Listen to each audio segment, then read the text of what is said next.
to Jayashreebalan-Learn Astrology. நான் வந்து உங்களுக்கு இன்றைக்கி ராகுவும் சனீஸ்வர பகவானும் கிரக சேர்க்கையை பற்றி உங்களுக்கு சொல்லலான் இருக்கேன். இந்த வாட்டி நான் 3 சாப்டர் எடுத்திருக்கேன். எனக்கு ஒரு கமெண்ட்ஸ் வந்தது குரு அண்ட் புதனை பற்றி. ஸோ அது கொஞ்சம் உங்களுக்கு விளக்கமாக அதை பற்றி சொல்லலான் இருக்கேன். அதுக்கப்புறம் என் பொண்ணு கேட்டிருந்தா, இப்போ யாரும் நிறையா வீடியோலாம் போடுறா, அதில் வந்து இந்த மாதிரி விவசாயம்லாம் இப்போது இந்த மாதிரி சாப்பாடுக்கு இந்த இதெல்லாம் இருக்கு இல்லையா, நமக்கு அரிசி நெல்லெல்லாம் ரொம்ப தட்டுக்கிடும் அப்படின்னு சொல்லிட்டு நிறையா வீடியோலாம் வருது மம்மி, நீ அதை பற்றியும் கொஞ்சம் விளக்கமாக சொல்லு அப்படின்னு சொல்லியிருந்தா. ஸோ அதுக்கப்புறம் இந்த ராகுவும் சனியும் கிரக சேர்க்கை. ஸோ இந்த 3 விஷயத்தையும் உங்களுக்கு ஒன் பை ஒன்னாக உங்களுக்கு சொல்லலான் இருக்கேன். அதுக்கு சப்போஸ் அதுக்கு முன்னாடி உங்களுக்கு கன்சல்டேஷன் வேணும்னா நீங்கள் jayashreebalan@gmail.com through or mpgmatri@gmail.com through என்னை ரீச் பண்ணலாம்.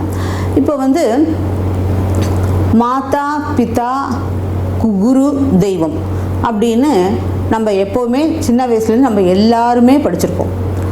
அப்போது இதில் வந்து 2 விஷயம், நமக்கு எதிர்த்தாப்பில் இருக்கிற ஒரு தெய்வம் நம்ம பார்க்குறோம், ஆனால் நம்ம கிட்ட போக முடியாது, அது மாதிரியான ஒரு தெய்வம். அதாவது மாதா அப்படிங்கிறது நம்மளுடைய அம்மா, நம்மளுக்கு ஜனனம் கொடுத்தவா. நம்ம அம்மாவோட நம்ம கிட்ட இருக்கா, நம்ம அம்மா நம்மளை பார்த்து வளர்க்குறா, ரொம்ப அன்பாக அரவணைப்பா. அதே மாதிரியே சந்திரன்கிறவா வந்து பார்வதி, அவள் வந்து மேலே வானத்தில் இருக்கா, நம்ம பார்த்து ரசிச்சுக்க முடியும். தெய்வம் எதிர்த்தாப்பில் நம்ம கண்ணுக்கு எதிர்த்தாப்பில் வருது, நம்ம பார்க்க முடியும். அதுக்கப்புறம் சூரியன் அப்படிங்கிறவர் வந்து நம்ம அப்பா, நம்ம தந்தை. நமக்காக நம்ம எத்தனை தான் நீங்கள் பார்த்தீங்கன்னா எல்லாருமே, நானும் சேர்த்து எல்லாருமே நம்ம அம்மாவுக்கு தான் முதலிடம் கொடுப்போம். அப்பாவுக்கு அவ்வளோ தூரம் நம்ம முதலிடம் கொடுக்கறது கிடையாது, தந்தைக்கு முதலிடம் கிடையாது. ஆனால் தந்தை ஆனவருக்கு நன்னா தெரியும், இது நம்மளுடைய குழந்தை, இது நம்மளுடைய மனைவி, நம்மளுடைய குடும்பம், நம்ம வேலை செய்யணும் அப்படிங்கிறதுனால எந்த எதிர்பார்ப்பும் இல்லாமல் தனக்கு குடும்பத்துக்காக தன்னை தானே இது பண்ணுறது. ஒரு தந்தை வந்து செய்கிற சாக்ரிஃபைஸ் வந்து யாருக்கும் உலகத்துக்கு தெரியாது. அதே மாதிரியே சூரியன்கிறவர் வந்து தந்தை. அவர் என்ன பண்ணுவார், தனியாக தான் நடக்கிறார் ஃபுல்லாக. இந்த இதில் வந்து அவர் கூட யாரும் கிடையாது. சனீஸ்வர பகவான் கார்த்தாலேருந்து நாம் தூங்கி எழுந்துக்கிறது லேட் ஆகலாம், ஆனால் சூரிய பகவான் உதயம் மாறுதலையோ அஸ்தமனம் மாறுதலையோ அவர் வந்து என்றைக்குமே இன்றைக்கி சூரிய பகவான் உதிக்கலை, இன்றைக்கி உதிக்க மாட்டார் அப்படி இல்லை. அமாவாசை சந்திரனுக்கு கூட ஒரு நாள் அமாவாசை இருக்குது, ஆனால் சூரியனுக்கு எதுவுமே கிடையாது, அவர் உழைச்சுட்டே இருப்பார். ஸோ நம்ம வந்து அவரையும் சூரியனையும் நம்ம காலங்காலத்தில் எழுந்தால் பார்க்குறோம், அவர் நம்முடைய தந்தை.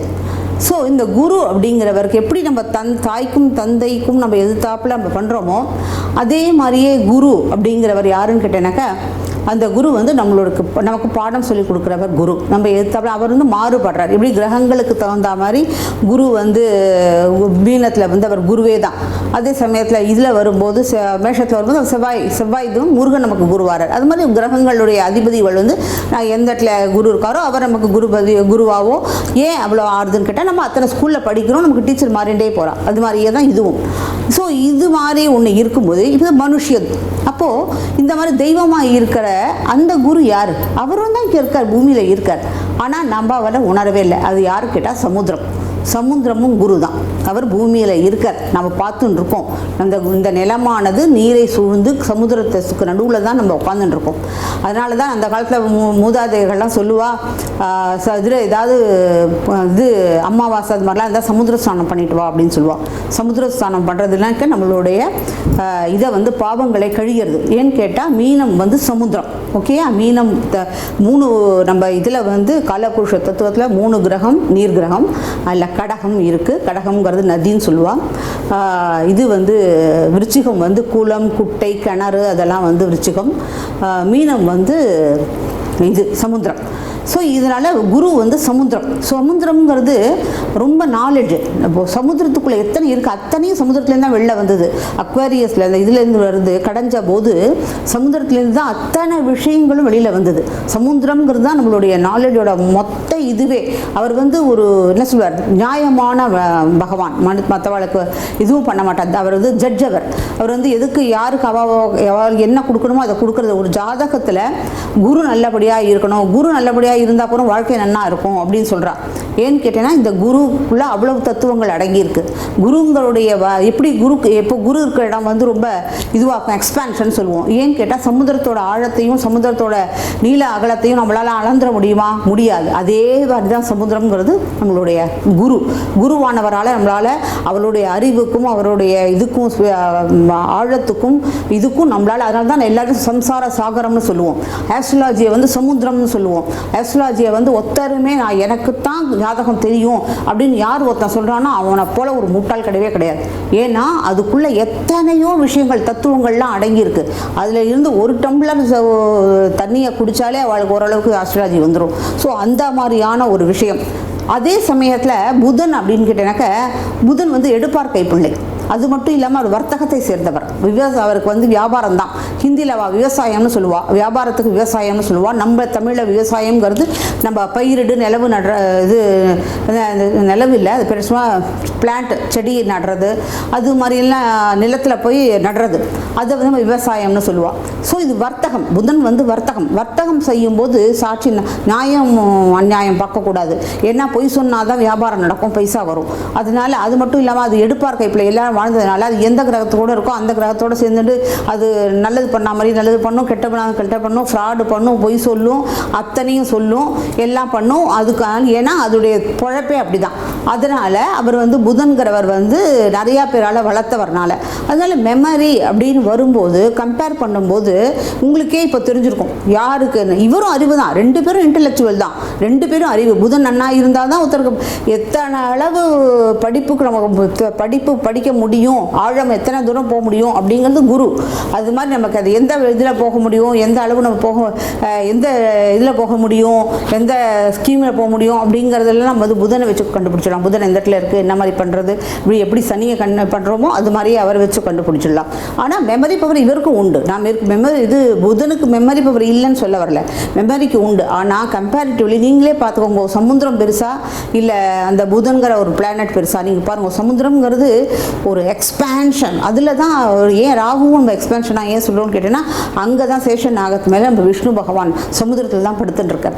அதனால தான் அந்த எக்ஸ்பேன்ஷனுக்கு வந்து ராகுவுக்கும் நம்ம எக்ஸ்பேன்ஷன் சொல்கிறோம். ராகுவும் பெருசாக நம்மளை விரிவாக எடுத்துகிட்டு போவார், குருவும் நம்மளை விரிவாக எடுத்துகிட்டு போவார், ஏன்னா அவர் சமுத்திரம். அதனால் ஸோ இது வந்து ஒரு விஷயம் உங்களுக்கு இதில் புரிய வச்சுட்டேன்.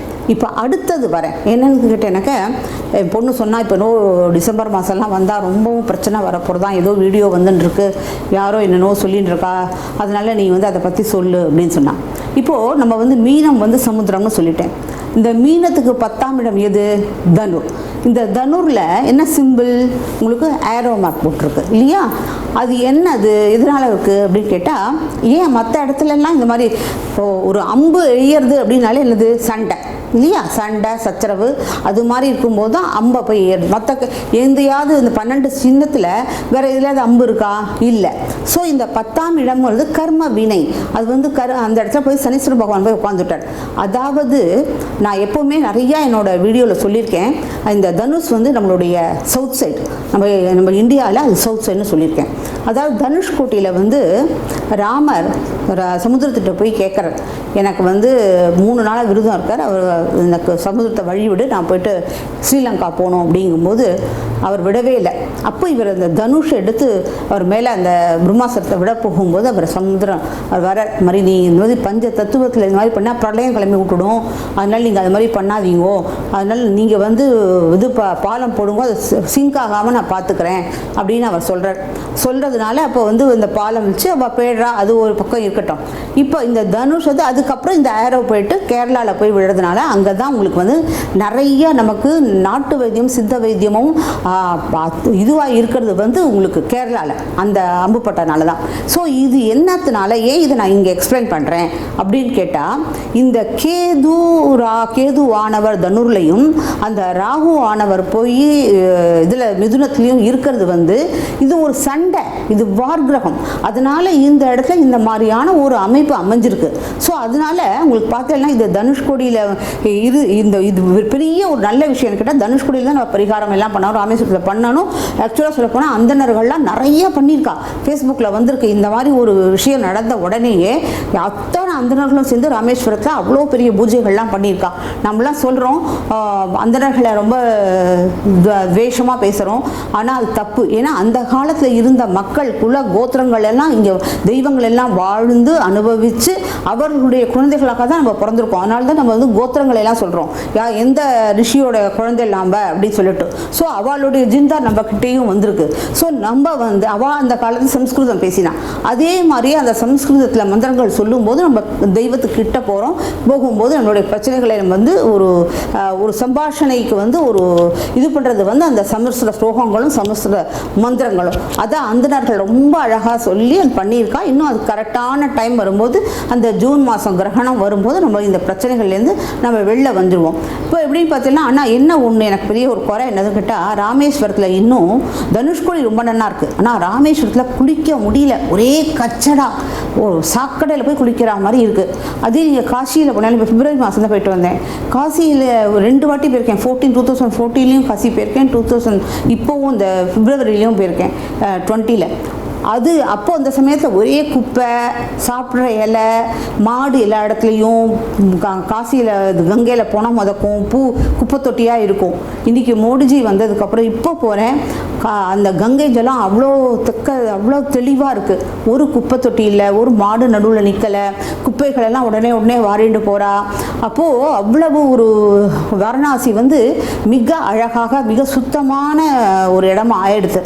இன்னும் ராமேஸ்வரத்தில் வந்து அதை நம்ம தமிழ்நாட்டு யாராவது இனிஷியேட் எடுத்துட்டு அதை பண்ணும்போது இந்த வைரஸ் கூட வராமல் போயிடும். ராமேஸ்வரத்தில் உள்ள சமுத்திரம் வந்து ஒரு விசேஷமான இது. நமக்கு ஒரு பகவான் நம்ம தமிழ்நாட்டுக்கு கொடுத்துருக்கிற ஒரு விசேஷமான ஒரு இடம் ஒரு சொல்ல தெரியல எனக்கு, ரொம்ப பெரிய ஒரு பொக்கிஷம் அது நமக்கு கிடச்சிருக்கு. அந்த பொக்கிஷத்தை நம்ம சரியாக பார்த்துக்கல. இன்னும் அந்த ராமேஸ்வரத்தில் உள்ள சமுதிரத்தை நம்ம சரி பண்ணிட்டோம்னா இன்னும் தமிழ்நாடு ரொம்ப ஓஹோன்னு இருக்கும். ஸோ இப்போ வந்து இதை வந்து நான் இப்போ புரிய வச்சுட்டேன். அடுத்தது இப்போ நம்ம அந்த சொன்ன மாதிரி டிசம்பர் மாதம்லாம் வந்து நமக்கு இனிமேல் இந்த பிரச்சனைகள் கொரோனா வைரஸ் முடிஞ்சதுக்கப்புறம் திருப்பியும் நமக்கு பிரச்சனை வருமா அப்படிங்கிறது வந்து ஆமாம் வரும் அப்படின்லாம் சொல்கிறா. அதை பற்றி விளக்கமாக சொல்ல வரேன். ஏன்னா ராகுவானவர் வந்து ஆகஸ்ட் மாதம் அவர் ரிஷபத்துக்கு வரார். அதே சமயத்தில் கேதுவானவர் தன்னுடைய சொந்த வீடான விருச்சிகத்துக்கு போகிறார். இந்த ரிஷபங்கிறது தான் அங்கே தான் அந்த பூமி தயாரித்த போது, பகவான் தயாரித்த போது ரிஷபத்தில் தான் விவசாயமே ஆரம்பித்தது. விவசாயங்கிறது நம்மளுடைய தமிழில் வந்து பயிர்களை எல்லாம் வளர்க்குறது. ஹிந்தியில் சொல்லும்போது விவசாயங்கிறது பிஸ்னஸ், தொழில். அப்போது அந்த இடத்துல காளை மாடை அதனால தான் சின்னமாக கொடுத்துருக்கோம். காளை மாடை வச்சு தான் நம்ம ஓட்டுறோங்கிறதுனால தான் காளை மாடவே அந்த ரிஷபத்துக்கு சின்னமாக கொடுத்துருக்கிறது. ஸோ அந்த இடத்துல ராகு வந்து அவரை ரொம்பவும் அந்த இடத்துல ரோஹிணி நட்சத்திரத்தில் இவர் எக்ஸால்ட் ஆகிறார் சந்திரன். அது ஒரு நான் முன்னாடி நிறையா சொல்லியிருக்கேன். இது இவருக்கும் கிருஷ்ணருக்கும் ராகுவுக்கும் ரொம்ப பெரிய ஒரு இது உண்டு, சம்பந்தம் உண்டு. அதனால் ராகு அங்கே போகும்போது கம்ஃபர்டபுளாக இன்னும் விவசாயத்தை இன்க்ரீஸ் தான் பண்ணுவார். நிறையா இன்க்ரீஸ் பண்ணி மக்கள் எல்லாருமே விவசாயத்துக்கு போக ஆரம்பிச்சுடுவா. விவசாயங்கள் எல்லாம் நல்ல சூடு பிடிக்கும். ஏன்னா அதுக்கப்புறமா வந்து உங்களுக்கு ஜூலை அதுக்கப்புறம் வந்தால் கூட நவம்பரில் திருப்பியும் அவர் வந்து இதுக்கு போய்டுறார்.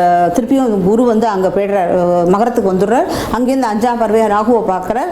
பார்க்கும்போது இன்னும் உங்களுக்கு விவசாயம் வந்து தலை தெறிக்க நல்லபடியாக ஓடும்.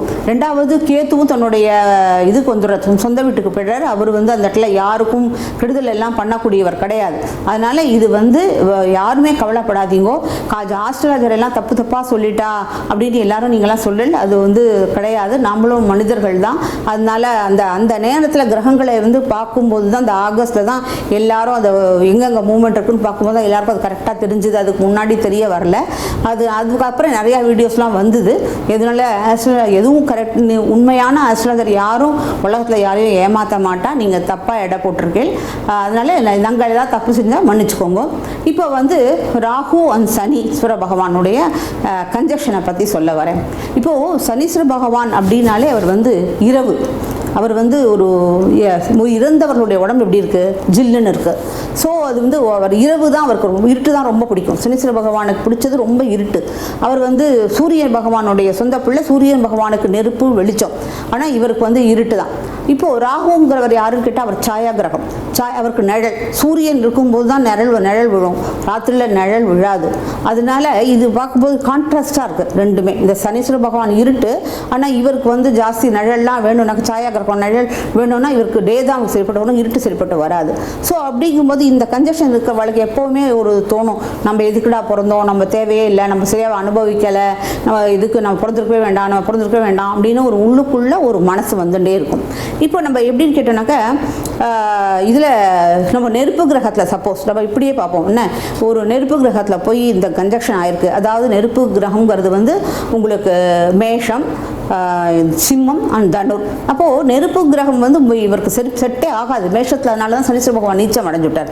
அதே மாதிரியே பாம்பும் வந்து ராகுவும் வந்து நெருப்பில் போனால் அது தீஞ்சு தான் போகும். அதனால தான் இந்த மாதிரி ரகுக்கும் யாருக்கும் இந்த இதுக்கும் இருக்கிறதால இப்போ இவ்வளோ பெரிய ஒரு பிரச்சனையே வந்திருக்கிறது. ஸோ அதனால இது வந்து ஒரு நல்ல பலனை கொடுக்காது, இது ஒரு கெடு பலனை கொடுக்கும், சரியா இல்லை. அதே சமயத்தில் எர்த் சைன் அப்படிங்கிறது போது என்ன ஆகும்னு கேட்டேன்னாக்கா இந்த இடத்துல பார்த்தீங்கன்னா இருட்டில் வந்து இவருக்கு செட் ஆகிடும். இவர் என்ன பண்ணுவார், இந்த எப்படியும் ராகுவுக்கு என்ன ஆகும், சனீஸ்வர பகவான் இருட்டு தான், ராகுவுக்கு தன்னால் சும்மாவே இருக்க முடியாது, கிடாகிரி பண்ணிகிட்டே தான் இருக்கணும், அவரால் உட்கார முடியாது. ஸோ அவர் என்ன பண்ணுவார், இந்த ராகுவானவர் இந்த இருட்டை யூஸ் பண்ணிட்டு இந்த திருட்டு பொய் கிரிமினல் வேலை அந்த மாதிரியான இதெல்லாம் செய்யக்கூடாதோ அது மாதிரி அரகண்டான வேலை இந்த மாதிரி எல்லாம் ஒரு வேலையை எர்த் சைனில் இருக்கும்போது அவர் பண்ணிட்டு இருப்பார். ஏன்னா எர்த் சைனில் ஹீ ஸ்ட்ராங் இல்லையா, எர்த் சைனில் ரெண்டு பேருமே ஸ்ட்ராங். ஏன்னா இவரும் சனீஸ்வர பகவானும் ஸ்ட்ராங்கு, ஏன்னா அவருக்கு மகரம், அவருக்கு ஒரு வீடு இருக்காதுல்ல, அதனால ஸ்ட்ராங்கு. அதே இவரும் நிறைய பாம்பு புத்தெல்லாம் உங்களுக்கு வந்து பூமியில் தான் இருக்கும். ஸோ இவ ரெண்டு பேருமே ஸ்ட்ராங்காக இருக்கிறதுனால இந்த சனீஸ்வர பகவான் இருட்டில், திருடனுக்கெல்லாம் எங்கே கொண்டாட்டம், டே டைமில் கொண்டாட்டம் கிடையாது, திருடனுக்கெல்லாம் ராத்திரியில் தான் கொண்டாட்டம். அப்போது இதில் ராகுவும் போகும்போது இது பூஸ்ட் ஆகிடும், கிரிமினல் ஒர்க் வந்து இதில் பூஸ்ட் ஆகிடும். அதே சமயத்தில் நீங்கள் ஏர் சைன் போகும்போது பாருங்க, இவருக்கு வந்து மூலத்திற்குண ஸ்தானம் இது கும்பம், யாருக்கு சனீஸ்வர பகவானுக்கு, அங்கே தான் நம்ம இவருக்கும் ராகுவுக்கும் அந்த இடத்துல தான் வீடு இருக்குது. ஸோ ஏர் சைன் வரும்போது இவ நல்ல விஷயமா நல்லதாக எடுத்துட்டு இந்த இடத்துல சக்ஸஸ் கிடைக்கும், அவளுக்கு நிறைய விஷயங்களில் சக்ஸஸ் கிடைக்கும். அதே நீங்கள் வாட்டர் சைன் அப்படின்னு வந்து பார்க்கும்போது உங்களுக்கு வாட்டர் சைனில் இவா ரெண்டு பேருக்கும் அவ்வளோ தூரம் சக்ஸஸ் ஆகாது. ஏன்னா ரெண்டு பேருமே வாட்டரில், இவன் நிழலுக்கு என்ன வேலைங்க இருட்டில் தண்ணிக்கு, அது மாதிரி இவருக்கும் ராகுவுக்கும் வாட்டர் சைனில் அவ்வளோ தூரம் சக்ஸஸ் கிடைக்காது. அதே சமயத்தில் நம்ம இதுவும் பார்க்கணும், சப்போஸ் இப்போ நம்ம வந்து ஒரு இருட்டில் கொண்டு போய் நம்மளை விட்டோன்னு வச்சுக்கோங்க, அந்த இருட்டில் நம்ம திடும்னு போகும்போது லைட்டெல்லாம் இல்லாத ஒரு 10 நிமிஷம் நம்மளுக்கு கண்ணு தெரியாது. அப்புறம் அந்த 10 நிமிஷத்துக்கு அப்புறம் அந்த இரவு நமக்கு பரிச்சயம் ஆனதுக்கப்புறம் நமக்கு எல்லாமே ஒரு காலகட்டத்துக்கு அப்புறம் நமக்கு அது சரியாக தெரியும். தெரிஞ்சதுக்கப்புறம் ஓஹோ இந்த இருட்டு பழக்கமாயிடும், அந்த இருட்டில் நம்மளால் எல்லா வேலையும் செய்ய முடியும். அதே மாதிரியே இந்த கன்ஜெக்ஷன் வரும்போது சில இடத்துல நமக்கு நல்ல குருவோட பார்வைகள்லாம் படும்போது இது வந்து நமக்கு ஒரு நல்ல பலனை நான் ரொம்ப ஓஹோ நல்ல பலன் சொல்ல மாட்டேன், ஒரு மிடிலான ஒரு பலனை நமக்கு கொடுப்பேன். இதுதான் எனக்கு வந்து ராகு சனீஸ்வர பகவானுடைய கன்ஜெக்ஷனை பற்றி எனக்கு தெரிஞ்சது. உங்களுக்கு பிடிச்சிருந்தா லைக் பண்ணி ஷேர் பண்ணி கமெண்ட்ஸ் கொடுங்க. பொறுமையாக என்னோடய சேனல் பார்த்ததுக்கு ரொம்ப நன்றி. வணக்கம்.